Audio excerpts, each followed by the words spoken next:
All right, we are live now, and I am Amy Lewis from the KFBK Morning News, along with Sacramento Senior Councilwoman Angelique Ashby, who is running for mayor of Sacramento in 19 days. 19 days. Crazy. Let's do it. And Let's go. I want to thank you first for coming on. Yes, and I'm so happy to be here. I'm thrilled that you're here. Thanks for having me here, and hi to the Facebook Live folks. Right, exactly. So we are live on Facebook, and hopefully there are a lot of folks who are going to be able to watch this. This will also be reposted on the KFBK website as well. So let's dive right in. All right. So you are running against former Senate President Pro Tem Darrell Steinberg, as well as boxing champ and bail bondsman Tony the Tiger Lopez. Yeah. The election is, as I said, 19 days away, June 7th. Get out there and vote, hopefully. You still have time to register. Go online to register right now and vote in this very important election.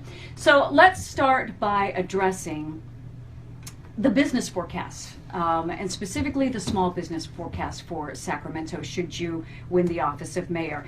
How do you think you're going to draw small business owners into the city, and how will you keep them here? We're still in a slowly improving economy. Yeah. There are a lot of concerns for small business owners who say, you know, I can't make a go of it in Sacramento. Regulations, taxes, it's just not feasible right now. Plus, we're still slowly coming out of the recession. What are your ideas?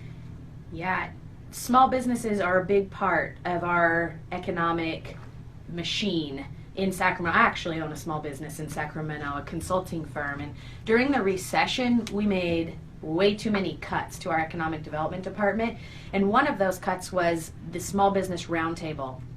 It was the only entity that the city had that really helped small businesses connect to a variety of resources, whether that's chambers or the city's own economic development department, or the department that helps you with your business licensing, or helping you figure out how to do your taxes as a business, what permits you need, what licensing you need based on what type of work you're doing. I put together a proposal. I call it the 66-page proposal, and it's available on my website at ashbyformayor.com. People can check it out. There is a big section on small business. There are other cities that are doing things that are working well that I think we could replicate here. One of those is a microloan program that's happening in Colorado. It allows people that have a small business and want to expand. Let's say you have a small restaurant, you'd like to open a second one in your city, but you need a little bit of equity to be able to do that. Also, under the new regulations, crowdfunding allows folks to get involved in that effort, even if you're giving a small amount. Previously, crowdfunding was only available to those who had a lot of money and could invest large. Now, you can do that in smaller doses, and I think that will benefit Sacramento. We'll talk a little bit about that in my plan as well. I also want to bring back the Small Business Roundtable, and I want to open a one-stop shop for small businesses in Sacramento, where a person can come and say, hey, look, I want to open a food truck, or hey, I'm going to open a boutique. How do I do that in Sacramento? What permits do I need? Where can I park? How do I have this business? How do I connect in with other businesses? How do I become a part of the fabric of what's happening in Sacramento? On a larger scale, I'm also looking at an economic advisory council that would be businesses of every level, small businesses, large businesses, Do you have CEOs. names you're thinking about right now? You know, there are some folks that I think stand out in the region. I think Jay Sales of VSP, he's kind of their innovator who they brought downtown onto I Street, is a person who needs to be more engaged in what's happening in Sacramento in terms of recruiting business. He has a lot of big ideas. I think the ethnic chambers do a really great job of connecting people with each other and helping folks network. I think, of course, the Metro Chamber, the premier organization in our region, both for small businesses and large businesses, will have to be a critical partner. I think some of the lawyers in town that help people with the founding of their businesses would be good advocates for our region. I think, of course, the CEOs for some of our largest businesses like Sutter Hospital or the universities like UC Davis and Sac State are critical to this. Of course, GSAC, which is the Greater Sacramento Economic Council, that's an important component, and we definitely need to have GSAC working more in tune choreography-wise with the city of Sacramento and our economic development department so that we can capitalize on these opportunities that various groups are bringing into the region. Will the small business owner have access to the mayor's office? Absolutely. That's the point of having the one-stop. In my mind, I think the right thing to do is to bring on a business advocate who's a person in the city office. There are plenty of positions in the mayor's office to do that. And that person would be critical to overseeing the small business roundtable, to overseeing the larger economic advisory council, to being a point person working with GSAC, and being the person that a small business owner could call and say, hey, where are these resources? Let's go bigger. Yeah. So how do you, we've had large corporations leave Sacramento, leave California.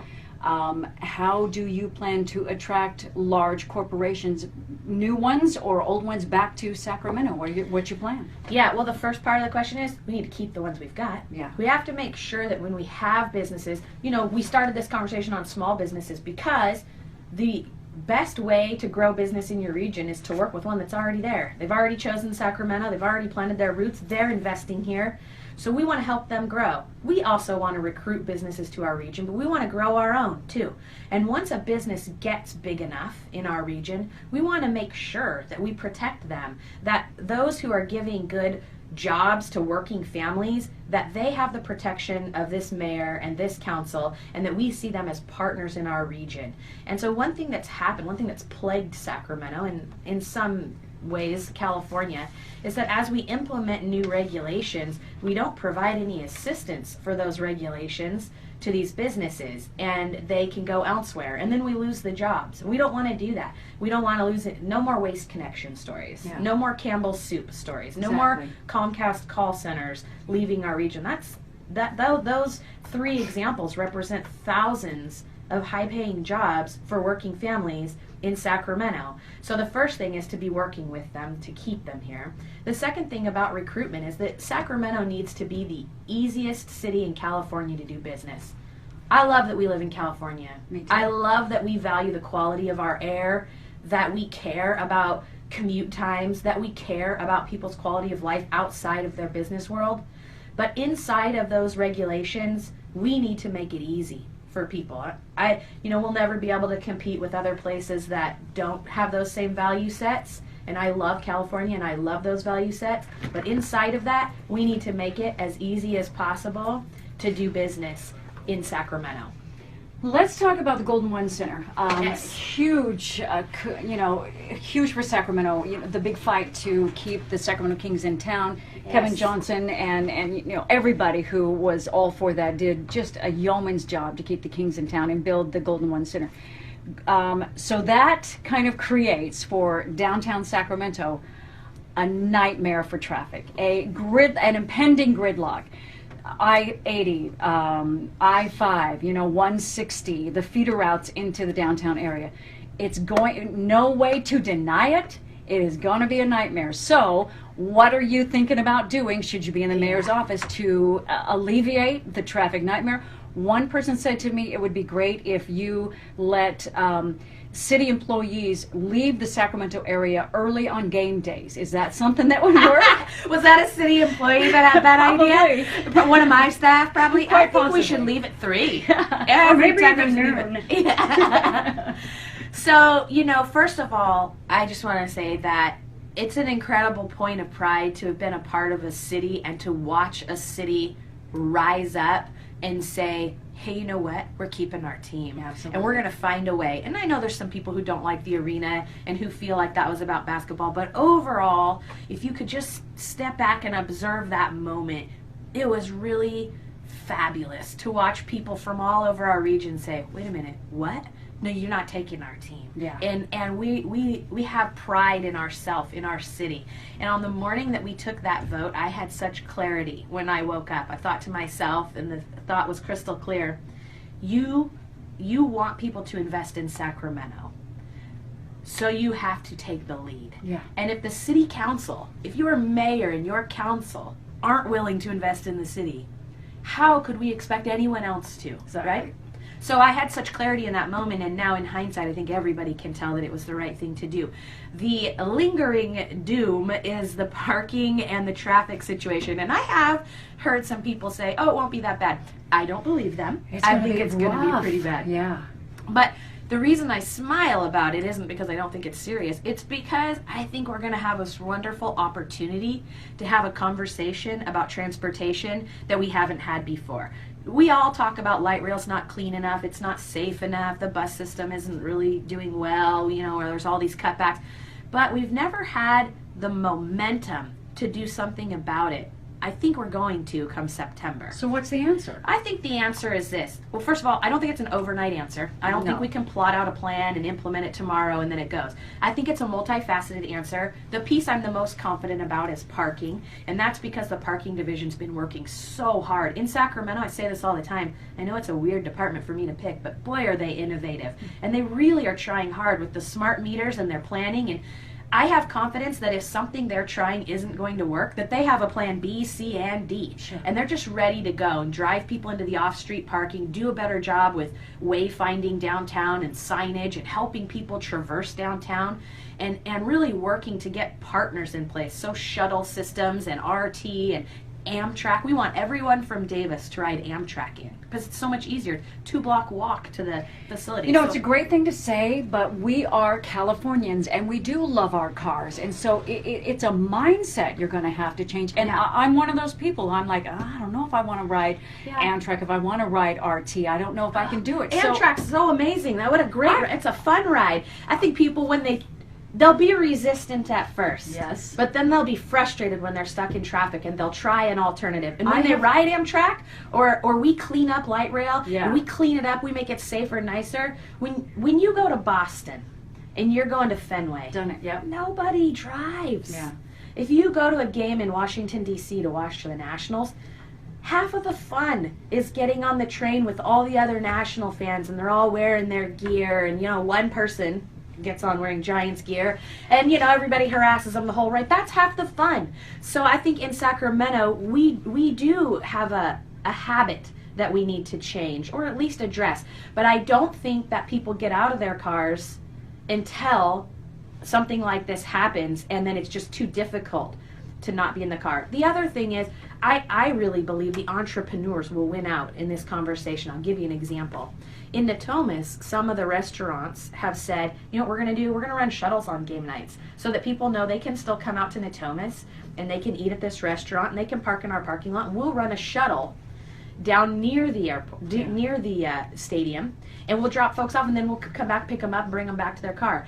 I've seen pedicabs come alive downtown. The guys on the bikes that give you a ride. So you could eat in Midtown, park pretty far, and ride a pedicab. This stadium is also going to be the first in the country to have a bike valet.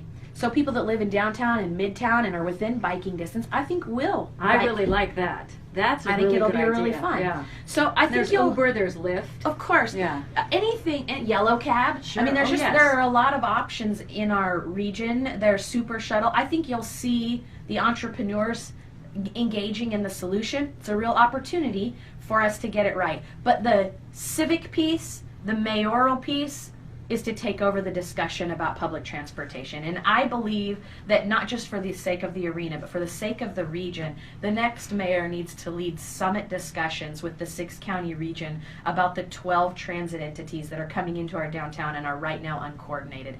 And that includes getting to the airport. It includes whether or not we want to proceed with light rail or switch to bus rapid transit, what those routes for light rail will be, what kind of commitment we're making to light rail, how we run our bus system, our neighborhood shuttle systems.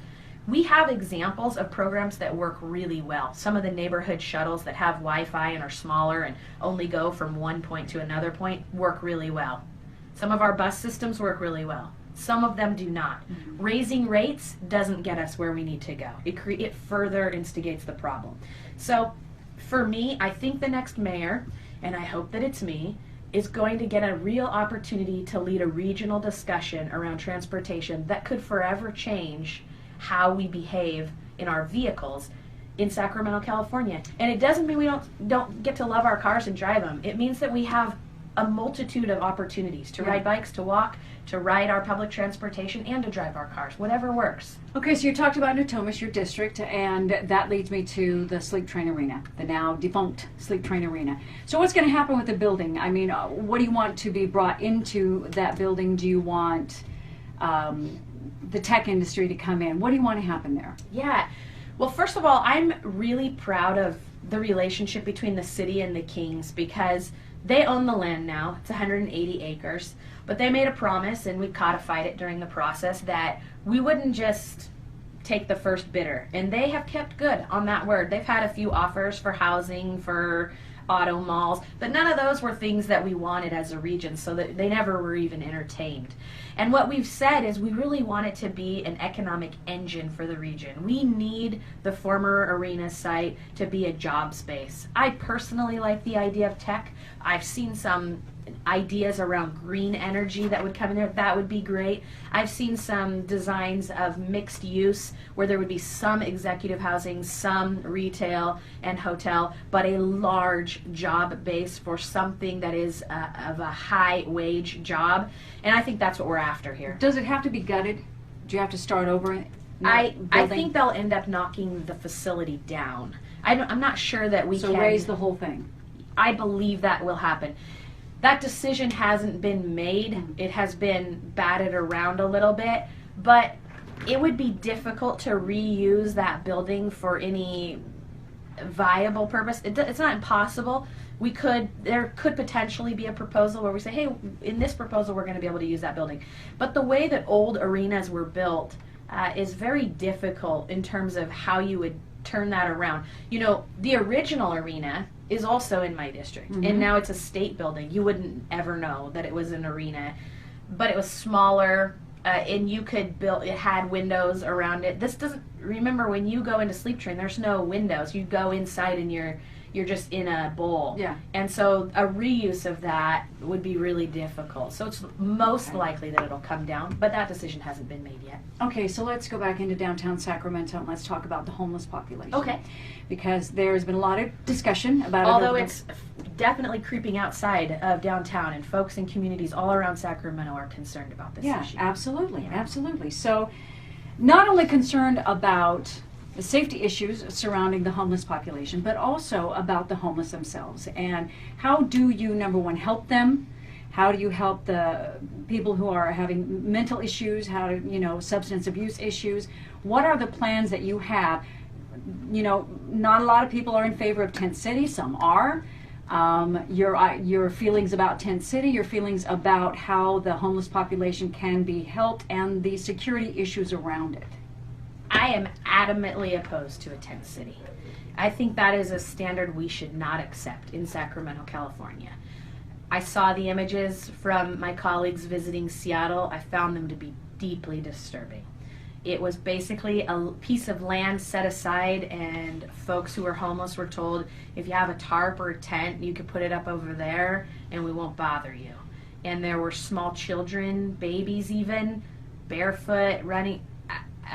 That's not something I want to see for our city. Yeah. I recognize we have homeless folks. I recognize we have people in that situation right now.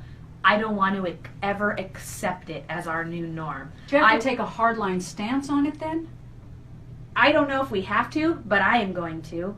I do right now. As a member of your council, I will never vote for a tent city. I don't think it's the right thing to do. I think it's fundamentally unprincipled to say to a person who is in a difficult situation in their life that plot of land over there, that's where you belong with your small I don't ever want to accept that. I want to fight against that. And I think in Sacramento we have some people in that situation, and I'm not denying that, but I don't want to accept it as our new norm and say we're okay with that as a city. I don't think we should ever be okay with that. I'm proud of the city of Sacramento, and I'm proud to have been a part of the council who a year and a half ago entered into the relationship with the county to jointly bring up the Sacramento Steps Forward Common Sense program, which is a commitment.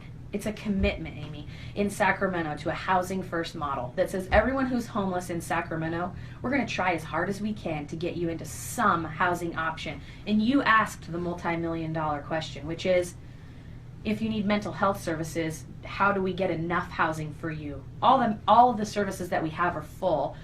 We did a great job over the last year and a half of filling them up, whether that's St. John's Women's Shelter and you're a woman with a child, or a domestic violence situation, and we're working with My Sister's House, or we've filled those opportunities up. Yeah. Single men or people with dogs. I mean, there's a lot of need. So we have to identify those gaps. What are the housing modems that we need? We know that intensive outreach is what works best to bring people into resources.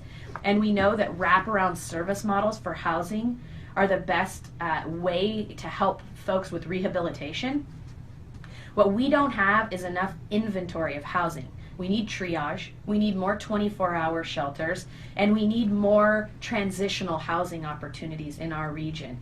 In the entire spectrum of housing, from high-end move-up housing to shelter care, housing anywhere along that spectrum helps with the housing lower in that spectrum. So the fact that Natomish, your new growth area, was in a building moratorium for 7 or 8 years and you couldn't build any mid-level or entry-level housing really backed up this population.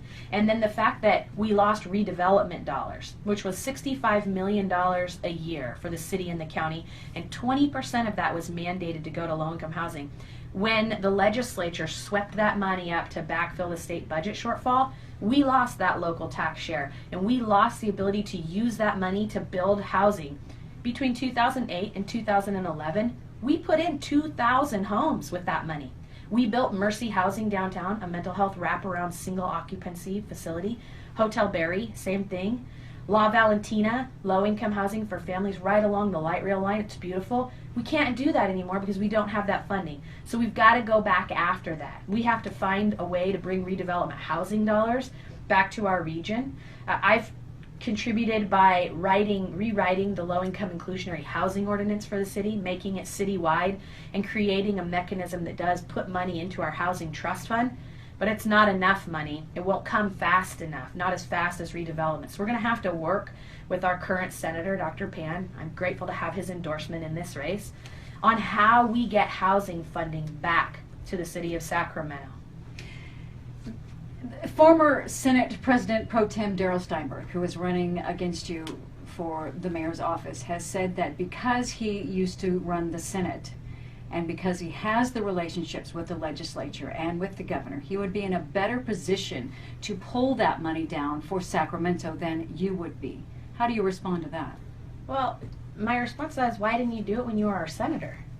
I mean, now he says, because I was your senator, I have the reach to pull down state dollars. When he was our senator, he did not protect us from a $65 million a year hit. So I don't think you can have it both ways. I don't think you can say, hey, that wasn't my fault, that $65 million hit, that wasn't my fault. But hey, now that I'm mayor, I'll be able to talk to my other old senator friends and we'll get more money. So you can't both claim you didn't have the power on this end to protect us from that hit and then claim that now that you're not in the seat, you'll have the power to do more than you had when you were the senator. I just don't buy that argument. And, you know, I'm not sure that relationships with the governor, I think he's a great governor, but I'm not sure relationships with the governor is what Sacramento needs next. And he won't be the governor, after 2 years. And we know that one of his priorities in the next few years is Bay Delta tunnels. And we know that my opponent took that same position of supporting the Bay Delta tunnels. Is that what you want from your mayor? Because I fiercely oppose those tunnels, as does our current mayor. So are we going to have a mayor that says, hey, I'm looking at things from a statewide perspective? Hey, I'm working with my statewide partners? You know, he raised an awful lot of money and brought it into this race, and most of that money is from Southern California special interests. So my question to people is, do you want a mayor that is looking at everything from a statewide perspective and has allegiances from LA to Red Bluff? Or do you want a mayor that is right here, right now, in this moment with Sacramento? I'll tell you one more thing on that front, Amy.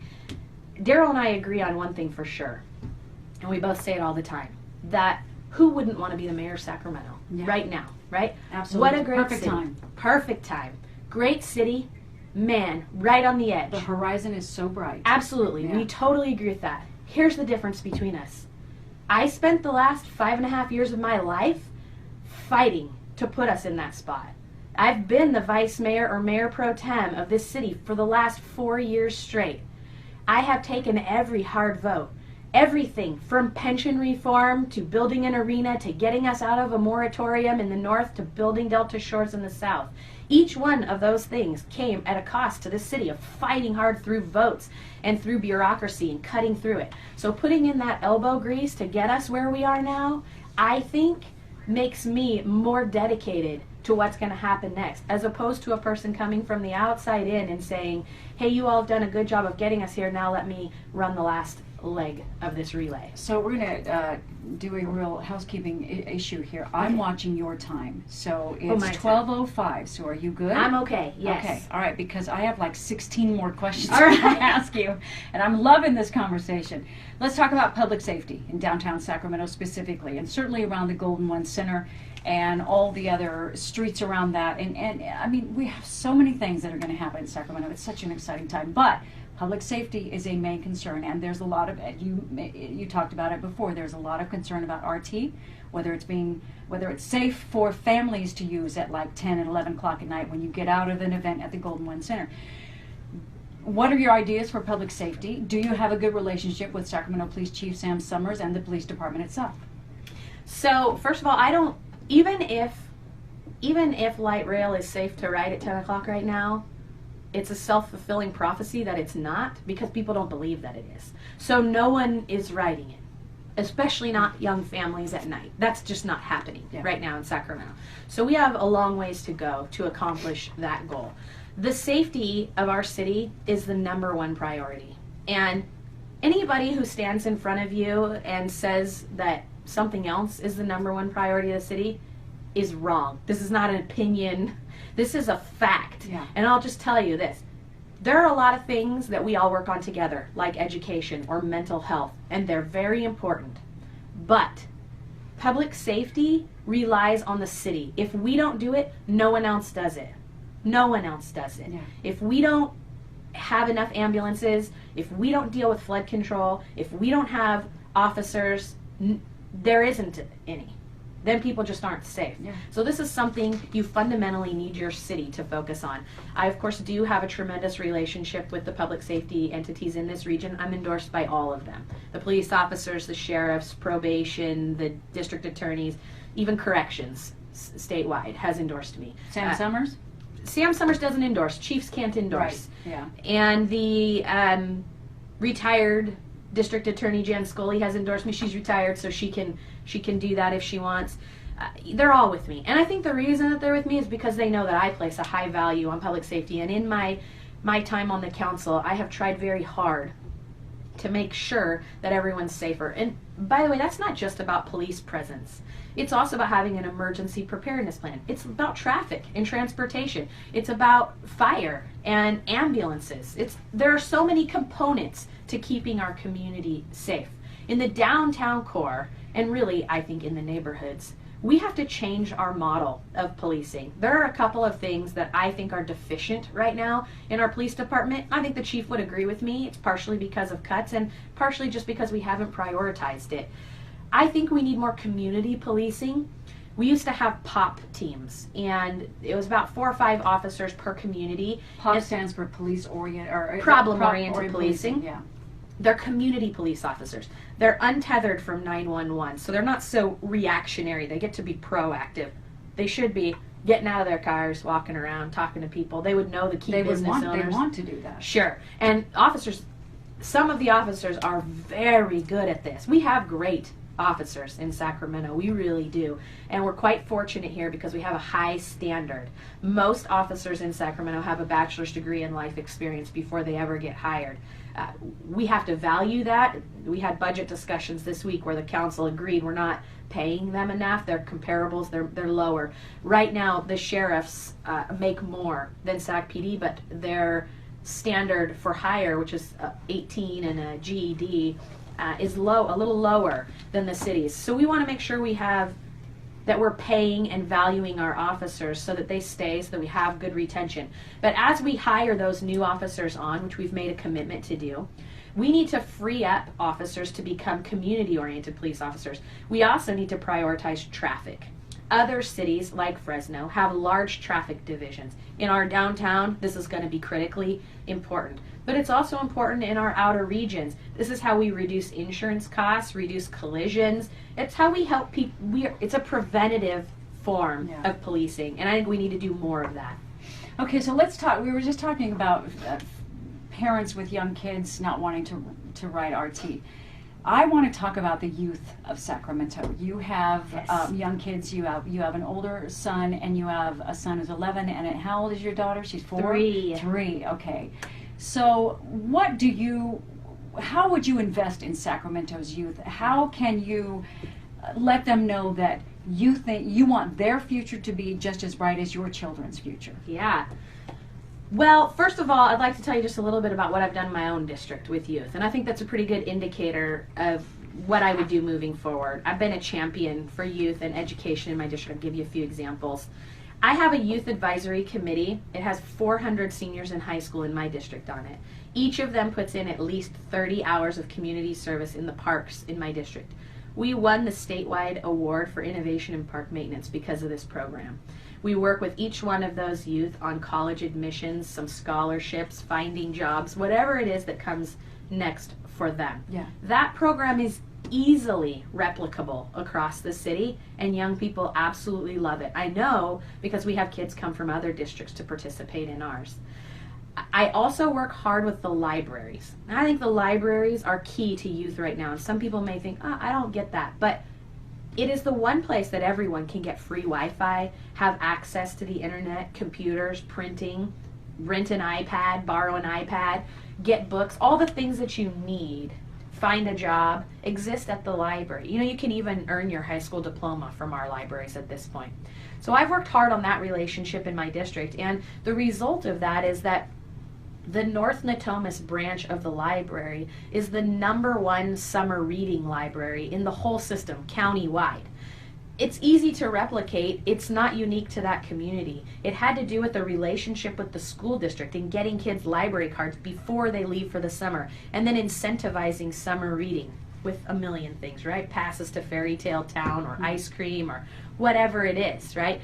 But we can do that in every community. And I think it's critically important to do so. I have 11 low-income inclusionary apartments in Natomas. I have them meet monthly. And one of the first things we did was have each of them establish an after-school program for the youth on their campuses. We brought a Boys and Girls Club onto the campus of Interchem, and we prioritized the opportunity to be in that Boys and Girls Club to kids in low-income apartments first, and then opened it to the rest of the community. When you create opportunities for young people, they take them. Then they thrive. Before I ran for office, there was a crime spree in my district of home invasions, and there were about 13 arrests at one low-income apartment complex in a week.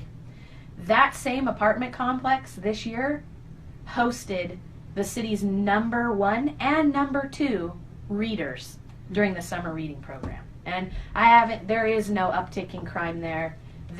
Those all 11 apartment complexes are managing quite well and doing so much better than they were. It's just a matter of connecting people in. So for me, citywide for youth, there has to be a relationship with the schools. I helped to lead Measure J, which was a school bond measure in Natomas for facilities to build 3 new schools. I took a leadership role in that, did all the fundraising and led the campaign. I think you have to do that. You have to be a good partner with the school districts when you're mayor. You also have to be a good partner with the groups that do after school programming, reading partners, literacy efforts, 4th R, START, and then you have to make sure that young people can get jobs. So in our city, we have to expand youth opportunities for employment through things like our lighting and landscaping division, through the parks department, and lifeguards, and all these things that young people love to do that give them a good start into adulthood. Let's address the lawsuit that you filed against Darrell Steinberg for money that you believe should have stayed out of the mayor's race. He took the $1.4 million that he was going to use for a lieutenant governor's campaign that he didn't do, and put it into his mayoral campaign. You say that if it wasn't illegal, you believe it was unethical, and it may, in fact, in your eyes, be illegal. So why file that lawsuit at this point as opposed to filing it months ago to have it addressed at that point? Yeah, well, in law, it's at the right timing. If I would have filed suit months ago, I would have been told by the court, you don't know if he's actually going to transfer this money or not. So you can't sue that he transferred money that he hasn't transferred yet. So even though we were all talking about will he transfer it or will he not, he did not report transferring that money until late April. As soon as he transferred that money and and reported it. We went through the information and within 2 weeks filed suit. Okay, so is it your feeling then that there should be financial parity in campaigns, or what is your position on this? I mean, because there have been people who've said, you know, there are going to be campaigns that don't have the same amount of money that you have. It's just the nature of political campaigns. So why take this on at this point? It's not about financial parity. It's about parity or equality in campaign finance rules. So, for example, he started this account in 2011. So through 2011 through 2014, while serving as Senate President Pro Tem, he raised money statewide, particularly with special interests, into this account, telling them he would run for lieutenant governor. The limits for a lieutenant governor's race are much higher, more than double a mayor. The aggregate limits are much higher. The way that you can raise money, meaning for a primary and for a general at the same time, is different and outside of the rules. If I had somehow known in 2011 that I was going to run for mayor, and I had opened a mayoral account and maxed it out every year, I would not have been able to reach the same amount that he reached. It's not possible. So because I wasn't a statewide elected, because I wasn't looking to run for lieutenant governor, I never would have had an opportunity to raise that same type of money. All of that being said, I don't think it's about folks needing to have we have to address what's going on here. This studio is used as a warehouse for all of the equipment that our reporters use. So when some knucklehead comes in and interrupts an interview because he's trying to get out the Ryan building. Harris, one of our I big just reporters pictured Ryan here. like crawling around on the floor. He's more of an elected official, Trying to yes. stay out of Sacramento's the next shot mayor. of Facebook Live. So you are seeing a real moment in KFBK Live. It's just like my house. If we had some like dogs and kids running around, I'd be right at home. And this would have gone off flawlessly had Ryan's phone not started to ring. By the way, I love your ringtone. Oh, thank you. What You know is what? that? What's the song? It's like, what do they call it? Like Bollywood or something like that. I picked it because it's the loudest one. Perfect. And it succeeded. Excellent. All right, so Ryan's going to pass in front of us again. So do you want to finish that thought on Bye, the bye, lawsuit? Ryan. Bye, Ryan. Thanks for See you later. visiting. Oh, nice to see you. We'll probably see him again later today. Yeah, I just want to be clear that on the money thing, I don't think that people have to have the exact same amount. I think they need to have the same rules. And when you, in anything that you're doing, whether it's an election or an office environment, folks need to have the same set of rules, the same guidelines.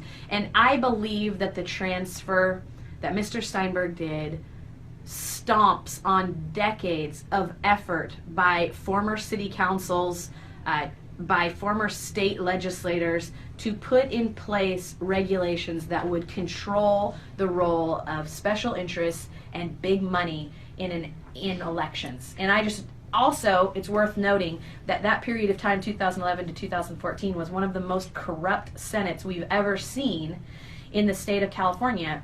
3 legislators faced felony charges, so much so that they themselves imposed a restriction on fundraising right after 2014 because they didn't think the money coming in was clean.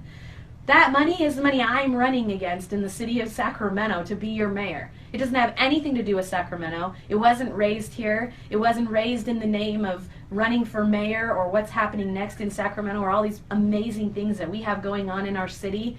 And so for me, it's really about protecting campaign finance reforms that I think help voters have an opportunity to really know and understand what's being presented to them. You are the only woman in the race. You know what? Everybody says that I'm actually not the only woman in the race. There are 8 names on the ballot. Most people know 3 of those names. So the others that are lesser known candidates, there is one woman amongst them. And she is? I do not remember her name. Okay, and that's part of the problem. Yeah. I don't either. So, I mean, I knew that there were other people, but she you hasn't are the main participated 3. in any Okay. of the forums. I don't know if she's been invited. some of the candidates have reached out to me. She has Well, not. I'll tell you, that's a story for us. So Yeah. we will find who she is, and actually, I think I'll just have her on my show, and we'll just kind of give her a voice for whatever length of time. But my question to But you I am is, the only woman on the city council. right, exactly. Okay, so we've had other women mayors. We've had Ann Rudin in the mid 80s to mid 90s. We've had Heather Fargo in 2000, I think 2007. So this is a question that I know you have been asked before, or perhaps been criticized before. And I come at this organically because I have 3 daughters. Yeah. You have a young family. So how do you think the demands of running a city will affect your family life? Yeah. I think that no one asked John F. Kennedy that question. I agree. And I think that no one asked. And maybe it will change very soon. Maybe you will Yeah. help make that change, and I will help make that change, and my 3 daughters will, and your Yeah. daughter will as well. Yeah. But let's address it now. Absolutely. I think that any parent, regardless of gender, that has received an education, that has contributed to the workforce, that is raising their children, and has found that balance to work in their home and in their life with whatever partnerships they have in place, has something to contribute to the conversation. I think it's time for the United States of America to stop seeing women differently than they see men. This isn't and shouldn't be about gender. I am a well-qualified candidate. Maybe some people don't like me or don't want to vote for me because they don't believe in what I stand for, but there should be no doubt about my qualifications, because I have been this city's backup for mayor for 4 years. I am the senior member of your council. That means I've been there the longest. I've led your libraries. I've led your flood control agencies. I've led your land use agencies. I've led your city council. I've led your ethics reforms. I've led your public safety reforms. So you don't have to like me, but you got to admit that I am a qualified candidate. And there should not be a single doubt in anyone's mind based on my gender that I can handle this job. You know, when I was pregnant with my little girl, I was vice mayor of this city. And I ran a council meeting on a Tuesday, and I had her on Thursday. I came back 2 weeks later to help with votes on the Kings and to negotiate a firefighter contract. It was not a problem for me then, and it's not a problem for me now. Who are the people you admire? I probably most admire my dad. That's probably my hero. My dad was raised by, my grandparents were amazing, but they, in the 60s, decided to run a foster home in a little town in Oregon. And so my dad was raised, but my grandma had 2 sons, so she told the folks that had foster youth, I only want girls because I have 2 boys. So my dad and his brother were raised amongst a whole lot of little girls that are now my aunts that we all love and adore. And what my dad did with that as a career was that he became the head of foster care for the state of California and later the child welfare director for San Diego. And he took his personal life experiences, wed that with a strong education, and was a difference maker. If I can do 1/3 of what my dad has done with his professional life, then I will be quite satisfied. And lastly, what has this campaign meant to you, and what has it taught you?